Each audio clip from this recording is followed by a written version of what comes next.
Hey friend, please subscribe. 1 second for you. Big deal for me. My 12-year-old didn't ask. She ordered. Dad? We're leaving. Now. A tight whisper, flat, controlled, already decided. Sunday. Family dinner at my parents' place in Milwaukee. Mom Patricia talking money like she chairs the Fed. Dad Dennis warming up another railyard story. My sister Kendra flicking jabs about my night shifts while her kids turn the backyard into a leaf war. I'd slept 4 hours after dispatch, kept my head down at the end of the table, spoke only when asked. Maya drifted with her sketchbook like always. Phone buzzed, her name. I expected. Can I get a Sprite? I answered to. Dad? Out. Now. I stood up. No plate cleared. No speech. I walked out like the house was on fire. Maya was already at the car, backpack cinched, eyes dry and locked. She slid in without looking back. We didn't speak until I pulled into the cracked lot of a dead garden center off Howell Avenue. The signs said, "Closed for the season. For 5 years." I killed the engine. Tell me. She stared through the windshield and gave it to me in clean lines. Bathroom fan on, voices in the kitchen, Grandma Patricia, Grandpa Dennis, Aunt Kendra. They thought she wasn't around. Fixing the situation. Getting her back to her mother, Lauren. It'll snap him out of it. Make him pull his weight. Laughed about painting me unstable. Drunk. Broke. Dangerous. The word unfit hit like a wrench on bone. I asked if anyone scared her or touched her. No. Not what they did. How they said it. A checklist. Already decided. Then she turned to me for the first time since the driveway and dropped it concrete flat. I don't want to go back. Not to them. Not to Mom. At all. I told her we weren't going back to my parents, and no one moves her anywhere without a court order and a fight. One nod. We drove home to our Bayview duplex, first floor. Quiet block, nothing fancy. Naomi upstairs stepped into the hall, read our faces, and said only, "I'm here." That counted. I locked the door and stood with my hands still on the knob. Maya went to her room and drew like it was air. I sat at the kitchen table staring at the Sharpie list on the fridge. Homework, snack, shower lights. Block letters. That list keeps the wheels on. I'm Ethan, 35, night dispatcher off I-94, trailer numbers, seal checks, inbound routes, and drivers late with gas station coffee excuses. Nobody notices dispatch until something breaks. I prefer that. After Lauren and I split, I didn't light the world on fire for full custody. She took weekends, I took school weeks. She isn't evil. She's burnout, restaurant nights, salon days, sometimes both, doors slamming like I owed them. I built mornings around quiet, drop-off, dinner, showers, lights. It shifted until I did almost everything on weekdays. No yelling. Just gravity. I used to float my parents, water heater, Buick money. Family. When I cut hours to be home more, their tone turned. Mom acted punished. Dad agreed by saying nothing. Kendra went on offense. Must be nice working 3 nights a week. Arguing with her is putting your face in a beehive. I didn't. Naomi moved in last winter. Remote IT, East Coast hours, soft steps. Porch packages kept vanishing. She put a stairwell cam up. For gremlins. It records audio. By accident, she said, with a look that said otherwise. Maya likes her. Calls her. Not a grown-up. Which is top praise. Maya draws wolves. Sometimes foxes. Dens. Pears. A strip she calls Lupin and Pup. Villains are snakes with lipstick and press-on nails. One snake spun looks like my mother's. I never said that out loud. 2 weeks before that Sunday a union audit rolled through. Clipboard guy nudged me to clean up, a Thursday log showing I left early. I told him, corrections go through dispatch. I am dispatch. I don't touch the clock. I want logs to be what happened when someone later tries to write fiction. I thought it was a bump. Maybe it was the first ripple. Monday morning I walked Maya to school. My parents were at the gate like God assigned them morning duty. Mom in a church meeting blazer, Dad with thumbs in his belt. Maya slowed. "Go," I said. "I'm here." She went, fast, not running. Mom hissed. "Why the scene? You scared everyone." That message. Hands in pockets. We heard enough through Maya. "We're not coming back." Sugar voice. She misunderstood adult talk. She's 12. Fake bar tabs and gambling rumors are adult talk now. Jaw clicked. Dad's sermon tone. "We've done a lot for you too. This is disrespect." "Help? The furnace and the Buick?" "I don't owe you my kid," he said. "We're concerned." "Concern isn't a crime," I said, calmer than I felt. "Lying is. If you try anything with Lauren, we do it in court." I left before I gave them a quote. Cold end. The next door they open won't be mine, and the camera's already recording. At lunch a picture stole the air from my lungs. Bradford Beach on Lake Michigan. My parents with Lauren and a catalog model boyfriend. Fold-out chairs, staged pale, late sun. Caption: late summer, late day. Posted this morning. Kendra commented, family first. Screenshot Mason, my lawyer. He texted back. Document everything. Don't engage. Stay cold. I made a folder, noise. Drop the shot, date, link, notes, who, where, why. That night Maya drew a wolf nudging a snake into the lake. Do wolves swim? She asked. Ours does, I said. 20 minutes later Naomi knocked with 2 grilled cheeses like a prescription. Eat. I gave her the short version. She nodded. If they escalate, the Staircam records audio. Archive everything with timestamps. I started sandbagging. Photos of locks, glove box, trunk, mailbox, kitchen with no bottles, bathroom with no surprises. Shot the power meter with date time.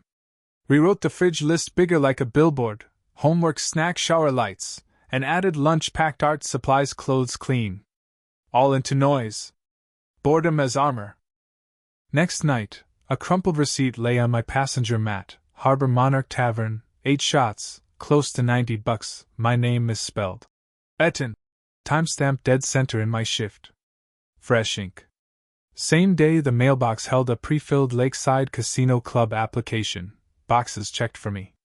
I looked straight into Naomi's lens and said clearly for the mic. Got it. We're playing. 2 minutes later. Come up. She scrubbed back 2 nights. Audio hissed, then cleared. Voices I'd know anywhere. My mother. It's just receipts. Not real drinking. Kendra. We printed them. It'll be fine. Dad. Leave it in his car. He won't notice. Kendra again, conspiratorial. Late. Naomi's a bat. Naomi gave a humorless half-laugh. Guess I'm a bat. We exported the clip, hashed it, saved to thumb drive and cloud, added a short write-up and photos of the finds, beside my badge logs. At work a day supervisor, lost my binder and returned photocopies with 1 page missing. I didn't lecture. I pulled the duplicate from under my desk with the union rep's signature. He nodded and evaporated. Saturday I found 2 mini whiskey bottles tucked by the spare tire. I photographed them in place, wide shot, odometer, phone date time, had the downstairs neighbor witness me bag, label, and seal. School counselor emailed. Maya is polite, engaged, steady. Drawings shows safety/loyalty themes. Parental stability appears strong. I printed and slid it into the binder like a lottery ticket. Pickup day. My parents parked their Buick and waved like parade marshals. The school SRO, Officer Ortiz, asked if custody changed. I handed the current order from my bag. He walked over and said calm as rain. Not today. Logged. That evening Naomi flagged weird night Wi-Fi spikes and pulled email headers. Mason got a partially redacted IP from the CPS tip. Naomi matched it to an email my mother sent the same week, same public IP, same window. She wrote it up in plain English. Binder. Cold end. Next time there, anonymous tip, will have to explain why it talks with my mother's voice and borrows her IP. Union audit closed. By the book. Shoulder pats. Paper went into the brick without a smile. The weeks stretched like rubber. I felt them twisting the next knot already. Another anonymous letter hit my boss. I arrive. Smelling like booze. I laid down the CPS visit note, badge swipes, and a clean transcript of the stairwell audio. He skimmed one page. We're good. Driving home, I opened the glove box, 2 more minis wedged by the plastic. Photos in place, witness, bag, seal. Lauren started texting Maya from a new number. Mommy misses you. I'll pick you up Wednesday. Court order says our family wizard only. I showed Maya. Make it stop, she said. I forwarded everything to Mason with a screenshot of the rule. We file now, he said. We finished the motion. Primary custody to me, structured contact for Lauren, no surprise visits, school pickups by schedule only. Court date came quick, mid-October, Milwaukee Family Division. I printed the notice and pinned it dead center on the corkboard. Money got tight. I picked up a Saturday shift. Maya asked, "Less time together?" "More noodles." "New markers," I said. She drew 3 bandana wolves fighting snakes shaped like wine bottles. Naomi and I started evening loops around the block. Not a date. 2 tired people emptying trash from their heads. Cold end, the court date circled in red, and under it a thumb drive with audio. The silence before a door they won't be opening. No windows. Furniture polish and nerves. I wore my cleanest shirt, and scuffed slacks rubbed down with a rag. Mason sat beside me, unreadable. His folder was thick. Mine was thicker. Lauren arrived with a Navy suit attorney and the model home boyfriend. My parents filed in, Kendra too. They went first. Mom delivered lines like she'd practiced at the mirror, eyed. Grown, moody, unreliable. They were. Concerned. Dad repeated concern until it was hollow. Kendra held up the fake bar receipt like a magic trick. Found in his car. Mason stood. Objection, foundation. Judge. Admitted provisionally. Lauren's lawyer called my ex. A warm, consistent presence. Who never interfered, said it straight. Mason squeezed my sleeve, breathe. He started simple. Mess. Kendra, have you received any money from Ms. Lauren in the past 6 weeks? No. On the screen, Venmo with a pizza emoji, $1 for 100. This? Gas money. Then why the note says babysitting? Silence. Help. He turned to my mother. Have you discussed creating or planting materials? Never. Visited my client's residence after Sunday's dispute? To drop off food. Do you recall saying, it's just receipts? Not real drinking? Color drained. No. Mason. Request to introduce a brief stairwell audio clip. Opposing counsel objected. The judge took recess. To review? In the corridor, I watched Lauren grip my mother's wrist hard enough to make her flinch.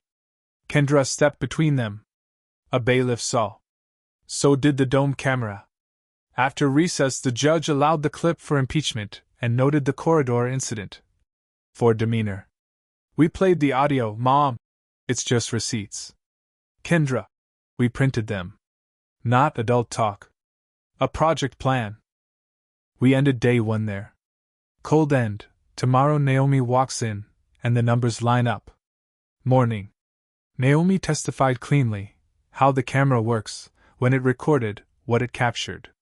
She put 2 headers on the screen, the CPS tips public IP and an email header from my mother the same week. The numbers matched, character for character. The judge nodded once. No cross. Mason stacked the concrete, badge swipes, radio times, seal closures, the exact minutes their bar tab said I was doing shots. Union rep. With logs like that, you're not on a bar stool.